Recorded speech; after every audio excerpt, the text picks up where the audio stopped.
Oh, look, it's Andy Frey. So beat the drum with me. At Andy Frey Show. Yes, indeed. Andy Frey, the Andy Frey Show, Saturdays 5 to 7. And we're going to get that tequila show underway eventually. And we keep talking about it. But when is Cinco de Mayo? What kind of day is May 5th on? I need to look. People love that shirt, by the way. It's great. I think it's a Friday. It is. Yeah. Denise was sorry. We're gonna move that show to the morning.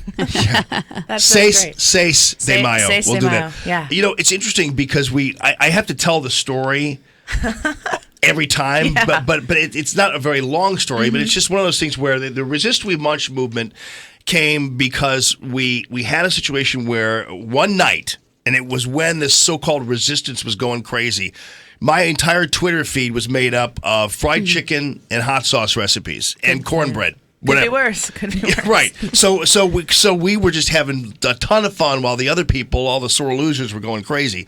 And so I came in the next morning and said, yeah, we did this. And Annie was listening to the show. And I said, we need to make a T-shirt, whatever. And then the next day, Annie comes in with a Resist We Munch T-shirt.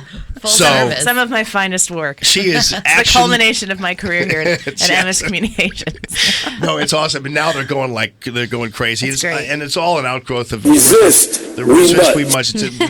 They can resist we munch. We'll resist we munch. And how interesting is it, speaking of food, that this Donald Trump is one of the most trolled presidents in American history. You have to figure that out. And in the last 3 days, it's been Rachel Maddow, Snoop Dogg, Bow Wow, and now McDonald's, for crying out loud. Yeah, he really takes it so well. Nobody could handle it like Donald Trump. He feeds off of it. It's like fuel to the fire for him. And the more that the hits keep coming, he just knocks them down. And, you know, I question sometimes the direction he takes things, whether it's a distraction, whether it's a purposeful distraction. Right. But he has to beat the media more than he had to beat the Democrats in this last election, and he did it.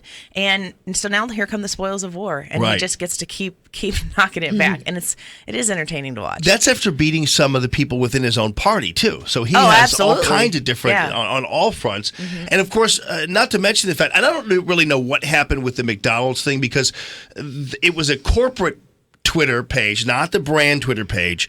And I know that Robert Gibbs is the marketing guy over there. And McDonald's didn't say they were hacked. They just say they were compromised. Yes, they were. Which could mean that it was somebody who works for them who did that. Yeah. And also pinned the tweet. All I'm saying is it's totally ungrateful considering what Donald Trump did for them. I don't know how you do it.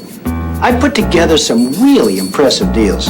But this thing you've pulled off, it's amazing. The big and tasty for just $1?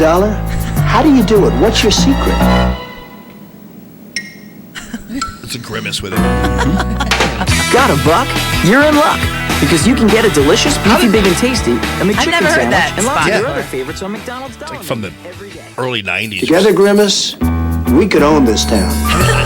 Just when you think you've seen enough, how is it possible that Donald Trump wound up in a McDonald's ad? I'm just wondering how he fit that into his schedule. Like he needs the money from McDonald's, or maybe he just wanted to hang out with Grimace. I honestly don't get it. All right, coming up, we're going to talk about the budget, but I also want to get to something. One of the things, the very disturbing story, regarding this family, and I think the video.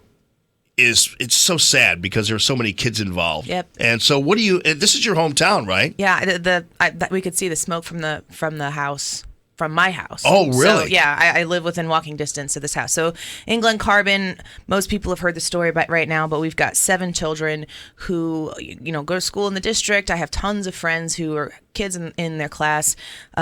The details of the story are tragic, but there is an opportunity for people right now to help. And we're going to put the link up on the stove so people can go to 971talk.com/almond to find a link where you can donate some cash. And if you got $5, they can come help, 7 children who need their community now because everything else they have is gone. Right. So you're going to have that opportunity to do that. The Edwardsville Tiger Football Club, basically, they have a a club where you play football, pee wee football, that type of thing, are really rallying. They're getting a lot of donations today, but you might not be able to drive all the way to Edwardsville to make a donation. Right. But if you can make a cash donation to help these kids, it's going to be a well-managed fund. I can guarantee you that. And we're going to talk on the Andy Frey Show tomorrow with the person who's organizing. the Oh, whole thing. good. Okay, because it really is one of those things where you just in reading their story, they've had a hard life as it is. Yeah. And then it culminates in this, and so and then watching the video of the car and then run Yep. in the streets, it's just the saddest thing. But I'm glad there's a lot of people feel helpless because they don't know what to do or how they Yep. can help. So this is a great option for It's people. a very hard story to consume, especially when we're in the media and we're looking at the news cycle 24 hours a day. I mean, it's for other people, it is a little easier to push it off. But if you want to provide a glimmer of sunshine for these kids, this is your opportunity. So 971talk.com/Allman, we'll have the link up. All right, Andy Frey, thanks a ton. Hang out because we're going to talk about the skinny budget, which is, man, what a fantastic piece of work in my opinion, and we can judge it by the reactions of the usual suspects to it. So all the people who are barking about it and crying about it, all you have to do is notice that the more they bark and cry, the better the budget looks. Just telling you, because this is a new era now. We'll be back.